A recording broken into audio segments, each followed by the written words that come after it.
Assalamualaikum warahmatullahi wabarakatuh. Ananda semua, pada minggu-minggu sekarang kita akan fokus untuk persiapan masuk SMA dan ujian akhir. Untuk itu, kita akan banyak mereview materi-materi kelas 7, 8, dan 9. Buat yang mikir, aduh kan udah pernah ngapain dipelajari lagi.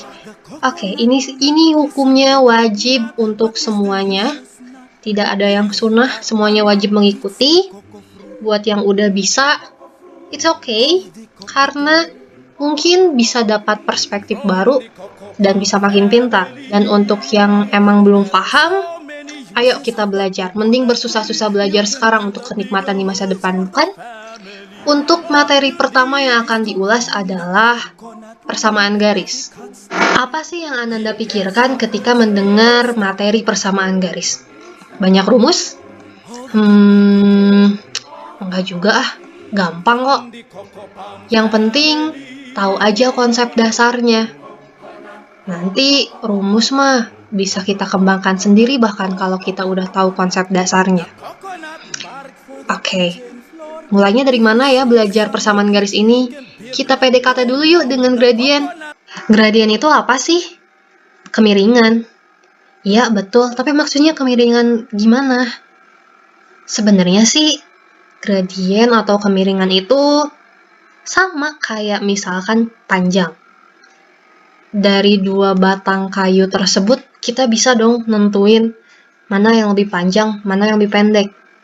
Begitu juga dengan kemiringan. Kita bisa nentuin dong berarti mana yang lebih miring, atau mana yang lebih curam atau landai. Maksudnya gimana? Oke, perhatikan. Terus ya. Baik. Ngomongin tentang kemiringan, apa sih kira-kira hal yang paling dekat dengan kita? Ada sebuah lereng misalkan ya, kan lereng biasanya miring tuh. Lereng gunung, apapun itulah lereng. Lereng kan ada yang curam, ada yang landai. Misalkan di sini ada Andi mau manjat lereng A misalkan ya. Berarti effortnya Andi untuk naik lereng A ini lebih besar ya, soalnya dia miring banget atau curam banget. Kelihatan. Nah, beda dengan misalkan Budi. Budi di sini mau naik lereng B. Effort Budi untuk naik lereng B ini nggak terlalu besar karena lerengnya cukup landai. Gitu ya, itu contoh dari kemiringan. Nah, kalau misalkan tadi batang kayu, kita bisa nentuin batang kayu yang pertama lebih panjang karena misalkan panjangnya 2 meter, sedangkan yang pertama 1 meter.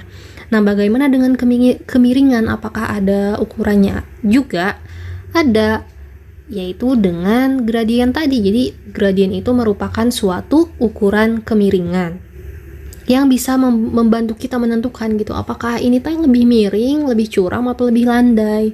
Kira-kira seperti itu ya, logika sederhananya. Oke, mari kita mengulas kembali bagaimana sih cara mencari gradien dari suatu garis. Secara kasat mata ini udah bisa dilihat ya, kalau misalkan garis F itu lebih curam daripada garis G. Tapi gimana? Maksudnya ukurannya tuh berapa sehingga kita bisa menentukan si F ini tuh lebih curam gitu. Kayak misalkan tadi batang pohon lebih panjang karena 1 meter lebih panjang misalkan dari yang satu lagi, yang satunya 2 meter, yang satunya 1 meter. Kalau kemiringan gimana? Nah, sebetulnya gradien itu adalah, kan M ya, simbolnya M, itu adalah rasio dari delta Y per delta X. Ini kan rumusnya. Yang nggak tahu delta itu adalah selisih, jadi Y2 dikurangi Y1 per X2 dikurangi X1, gitu kan.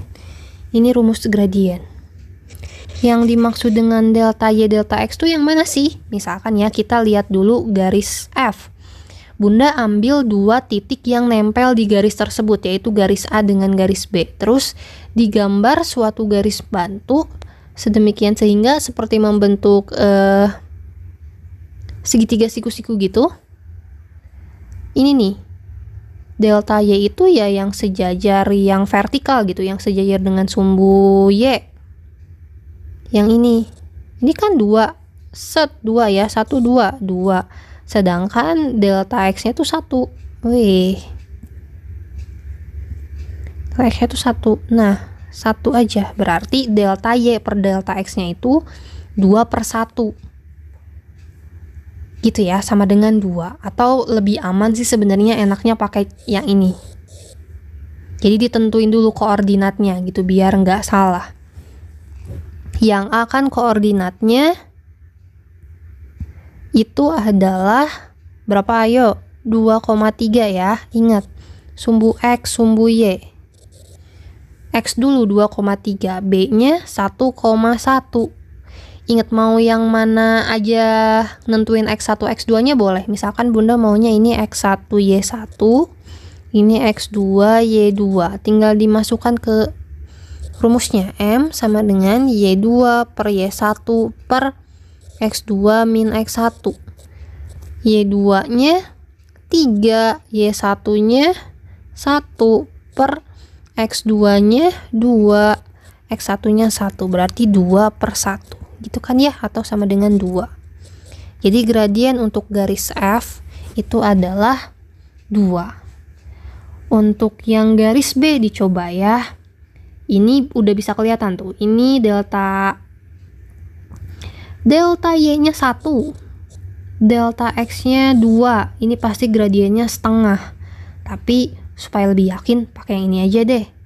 Pakai rumus B koordinatnya 3,2 ya.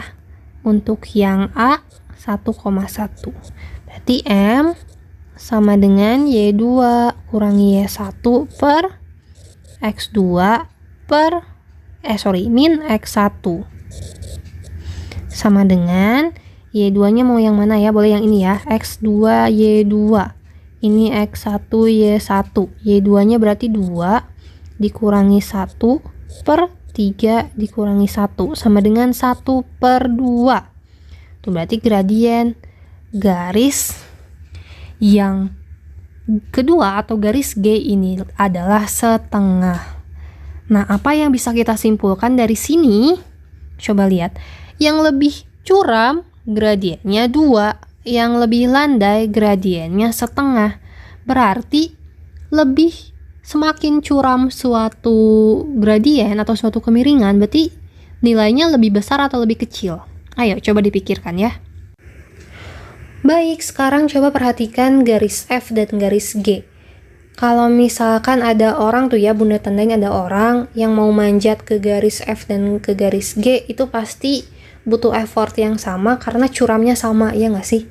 Nah, tapi sekarang coba kita lihat ya, gradiennya berapa dengan menggunakan rumus yang tadi. Nah, sekarang gradien untuk garis F dulu. Bunda simbolkan dengan MF. Itu kan Y2 dikurangi Y1 per X2 dikurangi X1. Y2-nya berapa? 3 ya. 3 dikurangi 1 per 2 dikurangi 1 sama dengan 2/1, yaitu 2. Tadi udah kita hitung sebenarnya ya, nggak apa-apa. Nah, menurut kalian garis yang G itu gradiennya berapa? MG misalkan Y2 dikurangi Y1 per X2 dikurangi X1 sama dengan 3 dikurangi 1 per negatif 2 dikurangi negatif 1, ya kan? Berarti 2 per negatif 2 tambah 1 sama dengan 2 per negatif 1 sama dengan negatif 2.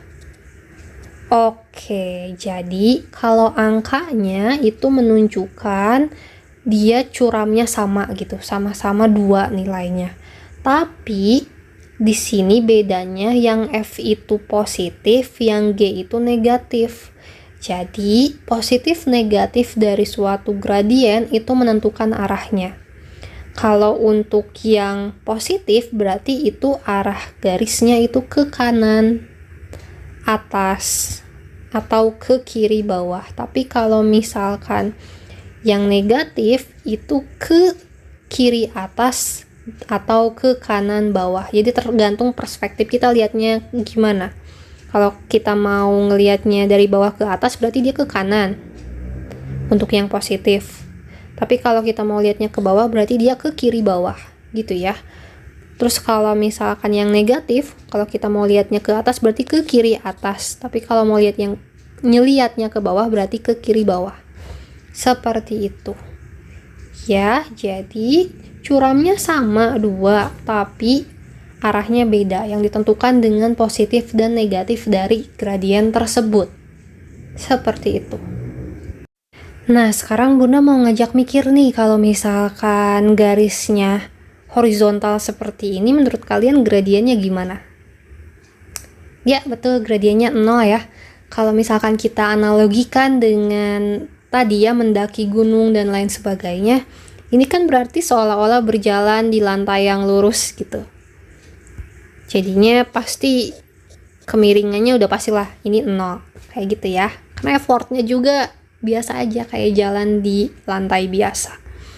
Nah, sekarang bagaimana jika garisnya vertikal kayak gini? Bagaimana dengan kemiringannya? Sangat miring-miring sekali. Tapi bukan 0, tapi ini tidak terdefinisi.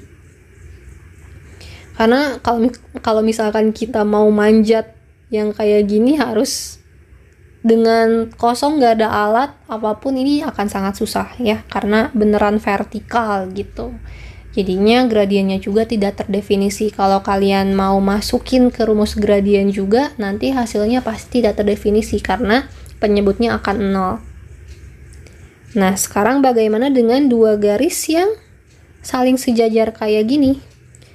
Berarti gradiennya sama ya, karena mereka sejajar, berarti kemiringannya juga sama karena arahnya sama, curamnya sama, landainya sama. Berarti harus udah kalian tahu kalau misalkan gradien dari 2 garis yang saling sejajar itu adalah sama besar.